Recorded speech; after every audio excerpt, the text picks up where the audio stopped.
사랑과 은혜가 충만하신 아버지 하나님, 아버지께서 사랑하시는 아들과 딸들을 지켜주시고 보호해 주심에 감사합니다. 세상에 사는 주님의 백성들을 고난과 어려운 환경 가운데서도 이기며 생활할 수 있는 힘과 용기 주심에 더욱 감사합니다.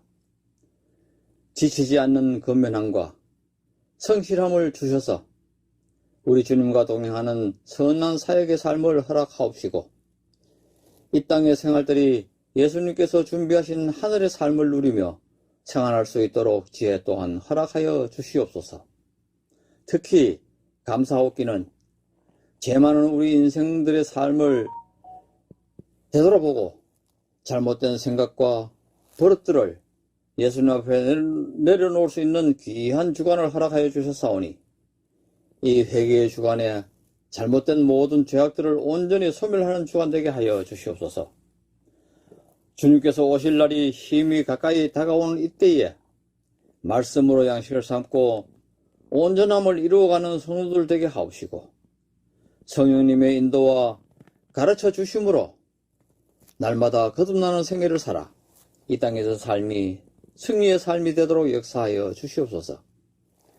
말씀을 주실 이정환 목사님께 하늘의 지혜를 주시고 말씀이 힘과 용기를 얻는 말씀 되게 하옵시며 말씀을 듣는 주님의 모든 백성들 말씀을 즐겨 순종하여 세상과의 싸움에서 늘 승리를 이루어가는 삶들 되게 하여 주시옵소서. 저희들을 죄악에서 구속하신 예수님의 귀하신 이름으로 간절히 기도드립니다. 아멘.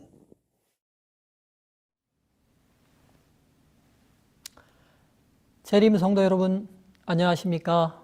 하나님의 전신갑주를 입으라 6번째 마지막 시간입니다. 먼저 하나님의 말씀 에베소서 6장 10절에서 18절의 말씀을 봉독하겠습니다. 끝으로 너희가 주 안에서와 그 힘의 능력으로 강건하여지고 마귀의 간계를 능히 대적하기 위하여 하나님의 전신갑주를 입으라. 우리의 씨름은 혈과 육을 상대하는 것이 아니요 통치자들과 권세들과 이 어둠의 세상 주관자들과 하늘에 있는 악의 영들을 상대함이라. 그러므로 하나님의 전신갑주를 취하라. 이는 악한 날에 너희가 능히 대적하고 모든 일을 행한 후에 서기 위함이라. 그런즉 서서 진리로 너희 허리띠를 띠고 의의 허심경을 붙이고 평안의 복음이 준비한 것으로 신을 신고 모든 것 위에 믿음의 방패를 가지고 이로써 능히 악한 자의 모든 불화살을 소멸하고 구원의 투구와 성령의 검 곧 하나님의 말씀을 가지라. 모든 기도와 간구를 하되 항상 성령 안에서 기도하고 이를 위하여 깨어 구하기를 항상 힘쓰며 여러 성도를 위하여 구하라. 저희는 그동안 5번에 걸쳐서 재림 성도의 삶은 영적 전쟁이며 그 영적 전쟁에서 하나님의 군인으로 어떻게 싸움에 준비하고 임해야 할지 배웠습니다. 저희가 갖추어야 할 영적 무장으로는 진리의 허리띠, 의의 호심경, 평안의 복음이 준비한 신, 믿음의 방패, 구원의 투구까지 살펴보았습니다. 오늘 마지막 시간으로 하나님의 전신갑주 6번째 복장으로 성령의 검 곧 하나님의 말씀을 살펴보겠습니다. 그동안의 영적 군인의 무장은 방어용이었다면 마지막 무장은 공격용 무기입니다. 먼저 로마의 군인들이 사용한 검을 살펴보면 로마군의 검은 약 60cm의 길이로 무게는 1kg 나가는 단검이었습니다. 이 단검은 2차 포에니 전쟁 당시 에스파냐를 공격하던 스키피오가 그곳 적들이 사용하던 검을 모방하여 개량한 것으로 그 후 이 검은 로마군의 상징이 됩니다. 이것은 좌우의 날선 짧은 단검으로 근접전에서 베고 찌르는 최적의 무기였다고 합니다. 영적 전쟁에서 성도들이 악에 대항하여 공격할 수 있는 유일한 무기이며 승리할 수 있는 무기는 바로 하나님의 말씀입니다. 이 사실을 기억하고 저희들의 신앙에 적용해야 할 중요한 2가지 점을 살펴보겠습니다. 첫째, 하나님의 말씀이 승리를 가져오는 강력한 무기임을 적극적으로 경험해야 합니다. 예수님께서 침례를 받으시고 공생애를 시작하시기 전 광야에서 40일을 금식 기도하며 준비하셨습니다. 육신적으로 가장 연약해져 있을 때 사탄은 예수님을 시험하고 공격하였습니다. 이 시험을 한번 정리해 볼까요? 40일을 금식하신 예수님께 사탄이 나타나서 했던 첫 번째 시험은 광야에 널려있는 돌들을 떡이 되게 하여 너의 배고픔을 해결하라는 것이었습니다. 바로 욕구를 자극하고 그 욕구에 반응하도록 하는 것이 사탄의 의도였습니다. 두 번째 시험은 성전 꼭대기에서 예수님께서 뛰어내리면 천사들이 너를 안전하게 붙들어 주리라고 성경에 기록되어 있으니 뛰어내려 보라는 것이었습니다. 하나님의 말씀에 대한 굳건한 예수님의 믿음이 진짜 그런지 믿음을 증명하라고 자극하고 있습니다. 여기서 생각해 보아야 할 부분이 있습니다. 믿음은 믿음을 주는 대상과 믿는 대상 두 상호 간의 관계입니다. 하나님에 대한 예수님의 믿음은 두 분만의 관계입니다. 그 두 분의 믿음과 신뢰의 관계를 왜 사탄에게 증명하고 입증해야 합니까? 두 사람의 믿음과 신뢰의 관계를 제3자에게 증명하고 싶은 것은 바로 내가 어떤 사람인지 얼마나 대단한 존재인지를 나타내고 싶은 자만심이 깔려 있을 때 나타나는 것입니다. 사탄은 예수님의 자존심을 자극해서 그분이 자만으로 반응하도록 유도하고 있다는 것을 알 수 있습니다. 세 번째 시험은 천하 만국의 영광을 보여주며 사탄 자신에게 경배하면 이 모든 것을 주겠다는 것이었습니다. 하나님의 통치에 반역한 세상을 향해 다시 그분의 왕권을 회복하러 오신 예수님의 목적을 알고 있는 사탄은 나에게만 경배하면 십자가의 고통 없이 당신의 왕권을 회복할 수 있다고 유혹합니다.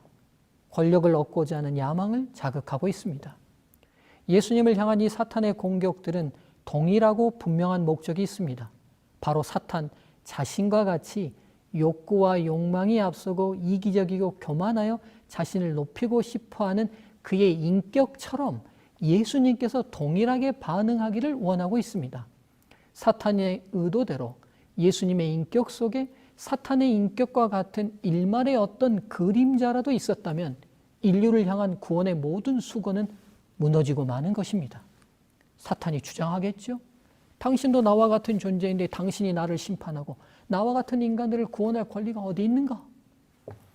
예수님께서는 그날 사탄의 공격을 받으시면서도 사탄의 어떤 기대대로 결코 반응하지 않으셨기에 승리하실 수 있으셨던 것입니다. 그분께서 사탄의 공격에 어떤 공격으로 임하셨는지 저희는 너무 잘 알고 있습니다. 바로 하나님의 말씀인 성경을 신뢰하고 의지하고 순종함으로 사탄의 공격과 시험을 이기십니다. 예수님께서는 첫 번째 시험을 신명기 8장 3절의 말씀으로, 두 번째 시험은 신명기 6장 16절의 말씀으로, 세 번째 시험은 신명기 6장 13절의 말씀으로 승리하셨습니다. 이제 사탄은 예수님께는 실패했지만 인류에게는 성공한 방법 그대로 성도들을 공격합니다. 바로 사탄의 전략과 전술은 자신이 공격하는 방법 그대로 성도들도 반응하고 공격하도록 유도하는 것입니다. 자신의 악한 공격을 악하게 대응하기를 바라는 것입니다. 폭력을 당했을 때는 폭력, 욕을 먹었을 때는 욕으로, 욕심은 욕심으로, 질투는 질투로, 욕망은 욕망으로 공격받은 그대로 공격하려는 것은 사탄에게 동조한 죄인의 특성입니다. 그러나 이 영적 전쟁에서 승리하기 위해서는 결코 공격받은 대로 공격해서는 승리할 수 없습니다. 바로 예수님께서 승리하셨던 방법대로 하나님의 말씀으로 승리해야 합니다. 예수님의 제자 중 공격받은 대로 공격하려 했던 인격을 가진 대표적인 사람이 바로 베드로입니다.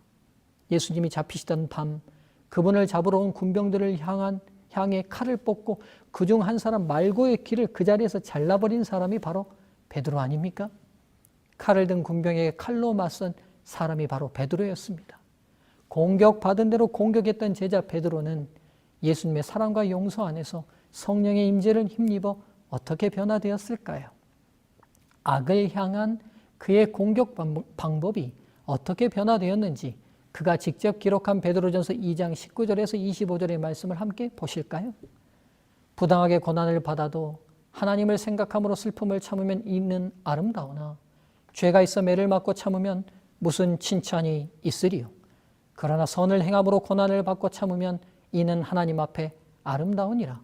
이를 위하여 너희가 부르심을 받았으니 그리스도도 너희를 위하여 고난을 받으사 너희에게 본을 끼쳐 그 자체를 따라오게 하려 하셨느니라. 그는 죄를 범하지 아니하시고 그 입에 거짓도 없으시며 욕을 당하시되 맞대어 욕하지 아니하시고 고난을 당하시되 위협하지 아니하시고 오직 공의로 심판하시는 이에게 부탁하시며 친히 나무에 달려 그 몸으로 우리 죄를 담당하셨으니 이는 우리로 죄에 대하여 죽고 의에 대하여 살게 하려 하심이라. 그가 채찍에 맞음으로 너희는 나음을 얻었나니 너희가 전에는 양과 같이 길을 잃었더니 이제는 너희 영혼의 목자와 감독 되신 이에게 돌아왔느니라.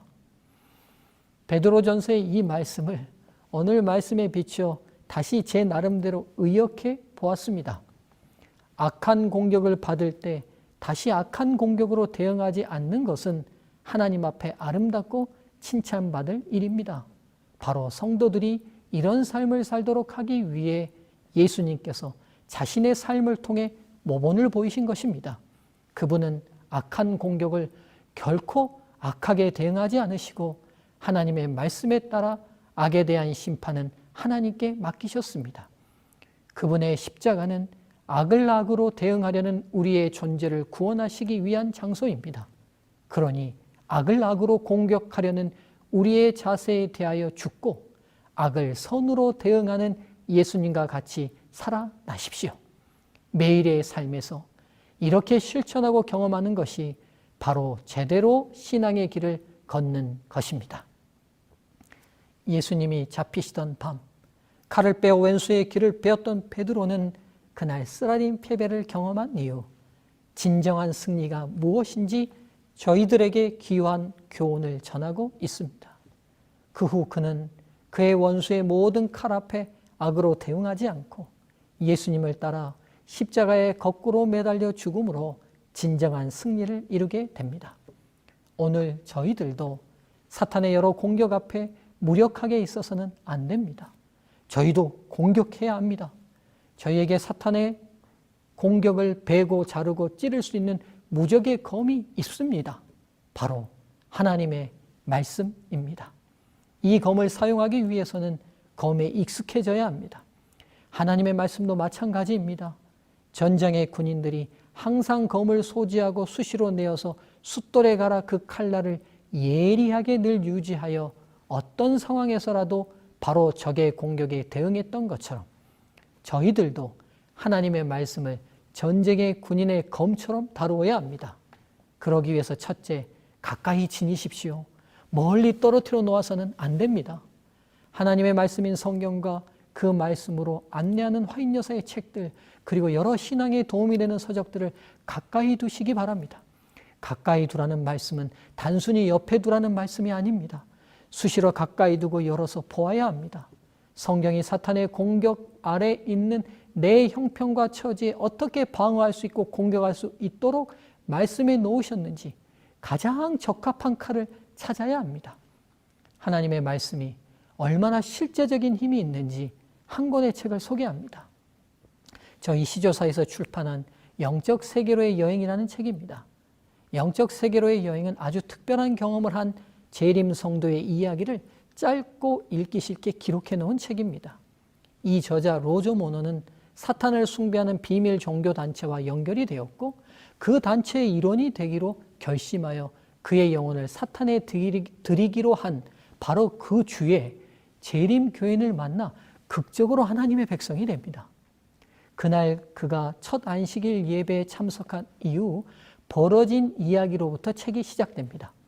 그 책의 일부를 읽어드리면 집으로 돌아오며 기도를 한 뒤 나는 잠을 청했다. 20분이 경과했을까? 방에 불이 켜졌다. 그래도 나는 아무렇지도 않은 듯 불을 껐다. 하지만 불을 끄자마자 또다시 불이 켜졌다. 나는 신경 쓰지 않고 불이 켜진 채로 잠을 자기로 했다. 하지만 몇 분 후 내 방에 있는 모든 것이 움직이기 시작했다. 벽 한쪽에 걸려있던 액자가 혼자서 날아가더니 다른 쪽 벽에 가서 붙었고 테이블 위에 있던 스탠드 램프가 혼자서 공중을 떠다녔다. 이 악한 영혼들이 내 방에 있는 것들을 마구 움직이는 것을 지켜보며 내가 드린 기도가 이 악령들의 능력을 제한하고 있음을 깨닫기 시작했다. 그들은 나와 분명 대화를 나누고 싶어하는 것 같았지만 나와 대화하지 못하도록 제한을 받고 있는 듯 보였다. 나는 바로 예수님의 이름으로 명하노니 떠나라고 명령을 내렸다. 그 순간 램프와 액자도 모두 바닥에 힘없이 떨어져 버렸다. 램프를 주워서 찌그러진 램프 커버를 바로잡고 떨어지면서 깨진 액자 유리는 아침에 치우려고 마음먹고 액자만 주워 들었다. 그러고는 예수님께서 나를 끔찍이 사랑하셔서 이 밤에 돌보아 주심에 깊이 감사드리며 다시 잠을 청하였다. 그러나 다시 새벽에 더 강한 존재가 찾아옵니다. 방 안의 감도는 공기에는 엄청난 힘이 가득 찬 듯했고 그의 존재 자체 또한 위압적이었다. 내가 상대하기에는 어림도 없는 힘의 소유자임을 그제서야 깨달은 나는 조용히 속으로 기도하기 시작했다. 나의 주 예수님 도와주세요. 그러자 그날 테일러 목사님께서 들려주신 성경 말씀 중 인상에 깊이 박혔던 성경 구절 하나가 생각이 났다. 자기 땅에 오매 자기 백성이 영접하지 아니하였으나 영접하는 자 곧 그 이름을 믿는 자들에게는 하나님의 자녀가 되는 권세를 주셨으니 이 성경절을 속으로 읊자마자 나는 하나님께서 내가 처한 이 어려운 상황에서 무사히 빠져나갈 수 있게 해 주실 것이라는 것을 알 수 있었다. 로저 모너처럼 직접적이든 아니면 우리가 일상에서 만나는 간접적이든 사탄의 모든 공격은 하나님의 말씀 앞에 무력해진다는 분명한 사실 하나만큼은 꼭 기억하시기 바랍니다. 재림 성도 여러분, 하나님의 말씀을 가까이 두시며 사랑하시길 진심으로 소망합니다. 두 번째, 늘 칼날의 예리함을 유지해야 합니다. 말씀 칼날이 예리하게 유지하기 위해서는 말씀을 묵상하고 암송해야 합니다. 머릿속에 가슴속에 새겨 놓아서 언제든지 즉각적으로 사용할 수 있도록 갈아 놓아야 합니다. 각 교회 성도들끼리 함께 말씀을 읽고 묵상하고 암송하는 모임들이 생겨나면 정말 좋겠습니다. 사람 각 개인의 결심은 쉽게 느슨해지기 쉽습니다. 그러나 함께라면 서로 격려하며 응원하며 같이 성장할 수 있습니다. 교회마다 연말과 새해 이런 아름다운 소식들이 넘쳐나길 간절히 소망합니다. 이제 두 번째 살펴야 할 부분은 저희들에게 있어서 하나님의 말씀은 그냥 검이 아니라 성령의 검이어야 합니다. 왜 하나님의 말씀 앞에 성령의 검이라는 수식을 바울은 했을까요? 영적인 전쟁에 있어서 하나님의 말씀이 검이라고 말하지 않고 성령의 검이라고 말씀하신 이유가 무엇인지 생각해 보아야 합니다. 하나님의 말씀을 가지고 있다는 것만으로는 그 말씀의 검으로 영적 전쟁을 바르게 수행할 수 있는 것은 아닙니다.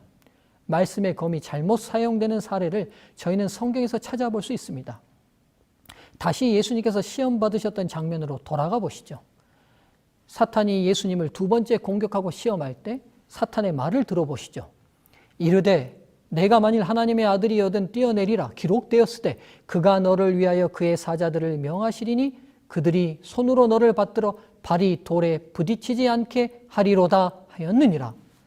지금 사탄은 예수님을 시험하면서 하나님의 말씀을, 즉 성경의 내용을 인용해서 예수님을 공격하고 있습니다. 바로 사탄의 말은 성경의 시편을 인용한 것입니다. 예수, 성경에 이렇게 기록되어 있으니 성전에서 뛰어내려봐, 이렇게 말하고 있지 않습니까? 가만 생각해 보면 참 당혹스러운 장면이 아닐 수 없습니다. 성경의 기록의 원저자이신 예수님을 그 성경으로 공격하고 있지 않습니까? 하나님의 말씀이 악을 대항하기 위한 공격 무기로 사용되는 것이 아니라 도리어 선이신 예수님을 공격하는 무기로 사용되고 있는 상황인 것입니다. 선한 하나님의 말씀도 사용자의 잘못된 의도와 방향에 따라 얼마든지 잘못 사용되고 있다는 사실을 알 수 있습니다. 사탄이 인용한 하나님의 말씀은 바로 시편에 있는 말씀입니다.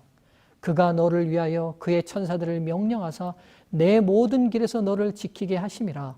그들이 그들의 손으로 너를 붙들어 발이 돌에 부딪히지 않게 하리로다. 시편 91편 11절 12절 말씀입니다. 지금 사탄은 성경을 정확하게 모두 인용하고 있지 않습니다. 바로 밑줄 친 부분을 생략했어요. 내 모든 길에서 너를 지키게 하심이라라는 말씀을 생략해서 사용하고 있습니다. 이 말을 생략한 이유가 있습니다. 이 말씀에 말씀은 내 모든 길에 있을 때 지키겠다는 약속의 말씀입니다. 내가 가는 모든 길이 어떤 길인지 시편 91편을 읽어보면 분명하게 기록되어 있습니다. 9절의 말씀입니다. 내가 말하기를 여호와는 나의 피난처시라 하고 지존자로 거처를 삼았으므로 내 모든 길은 그냥 저희가 걷고 싶고 하고 싶은 길이 아닙니다. 여호와 그분의 뜻과 의지대로 걷는 길인 것입니다.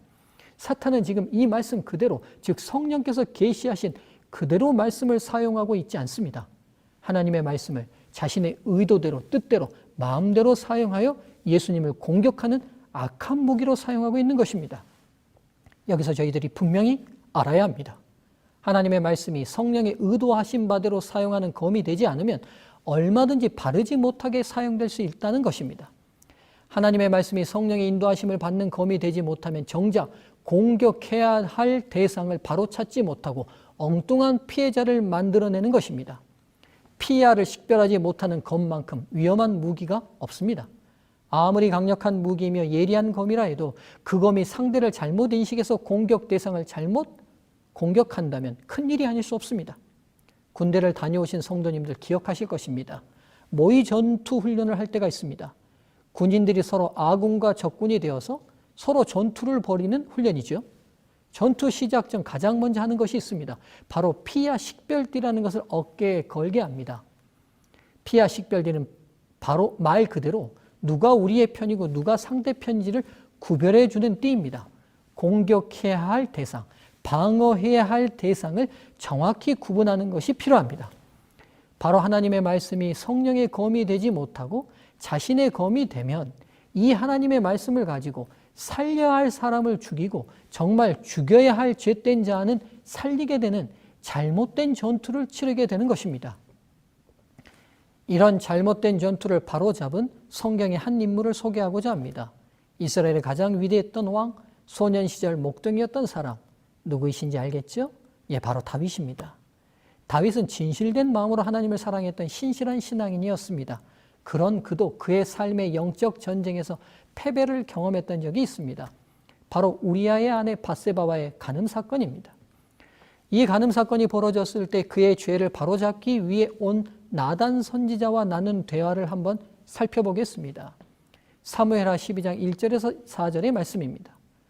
여호와께서 나단을 다윗에게 보내시니 그가 다윗에게 가서 그에게 이르되 한 성읍에 두 사람이 있는데 한 사람은 부하고 한 사람은 가난하니 그 부한 사람은 양과 소가 심이 많으나 가난한 사람은 아무것도 없고 자기가 사서 기르는 작은 암양 새끼 한 마리뿐이라. 그 암양 새끼는 그와 그의 자식과 함께 자라며 그가 먹는 것을 먹으며 그의 잔으로 마시며 그의 품에 누움으로 그에게는 딸처럼 되었거늘.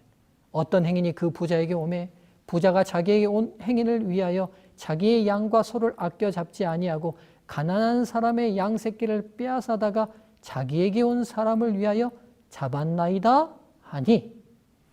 여기까지 나단의 이야기를 듣던 다윗의 반응을 한번 볼까요? 5절과 6절입니다. 다윗이 그 사람으로 말미암아 노하여 나단에게 이르되 여호와의 살아계심을 두고 맹세하노니 이 일을 행한 그 사람은 마땅히 죽을지라. 그가 불쌍히 여기지 아니하고 이런 일을 행하였으니 그 양 새끼를 4배나 갚아 주어야 하리라 한지라. 여기서 다윗이 왜 양의 새끼를 4배로 갚아야 한다고 했을까요? 다윗이 단순히 자기 기준으로 말한 게 아닙니다. 바로 율법, 즉 하나님의 말씀이 정해놓은 기준을 그대로 적용한 것입니다. 출애굽기 22장 1절 사람이 소나 양을 도적질하여 잡거나 팔면 그는 소 한 마리에 소 5마리로 갚고 양 한 마리에 양 4마리로 갚을지니라. 다윗은 하나님의 말씀의 내용을 정확히 알고 있으며 율법에 정통하다는 것을 알 수 있습니다. 그는 하나님의 말씀을 분명히 알고 가지고 있습니다. 그런데 그가 가진 하나님의 말씀이 성령의 검으로 활용되고 있지는 않는 것 같습니다. 정작 이 말씀의 검을 적용하여 베고 찌르고 잘라야 할 대상이 누구이며 무엇인지 모르고 있지 않습니까? 나단은 사무엘하 12장 7절에서 이 말씀의 검이 향해야 할 대상이 누구인지 바로 잡아줍니다. 나단이 다윗에게 이르되 당신이 그 사람이라. 훔친 물건의 4배를 갚아 주어야 한다는 말씀이 적용되어야 할 대상이 다른 사람이 아니라 바로 다윗 자신이었던 것입니다. 다윗이 비록 하나님의 말씀을 정확하게 알고 있었지만 그 말씀을 바로 적용해야 할 바른 대상이 누구인지는 깨닫지 못하고 있었습니다. 그리고 다른 사람에게만 적용하고 그 사람이 그렇게 하지 않는 것에 화를 내고 있습니다. 바로 이런 상황이 말씀의 검은 가지고 있지만 그 말씀의 검이 성령의 검으로 사용되지 못하는 경우를 알 수 있습니다.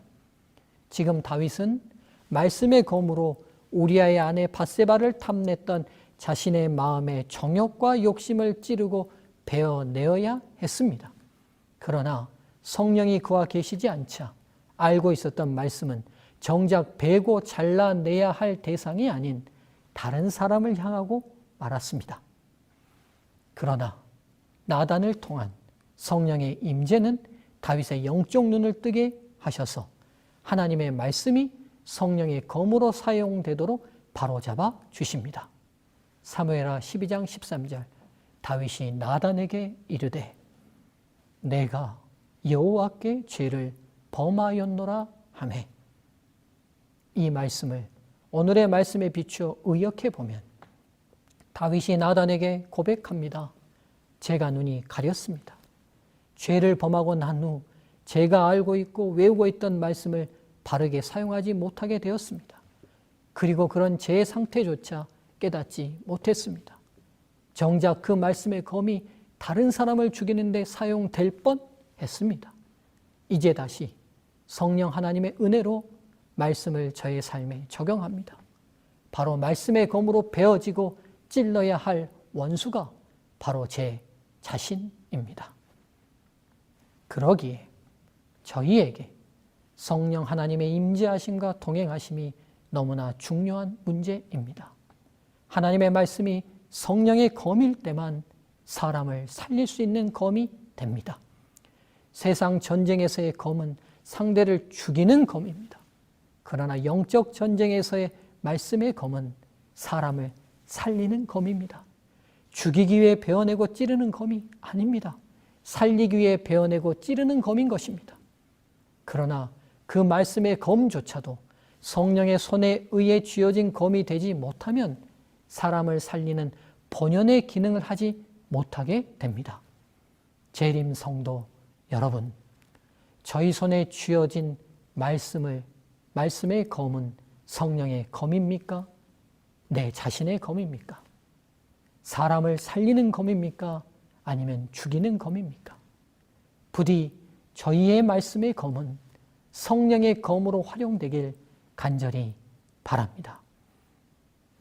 이제 저희는 이 모든 연말 기도주일 동안 하나님의 전신갑주를 입으라라는 주제로 하나님의 음성을 듣게 되었습니다.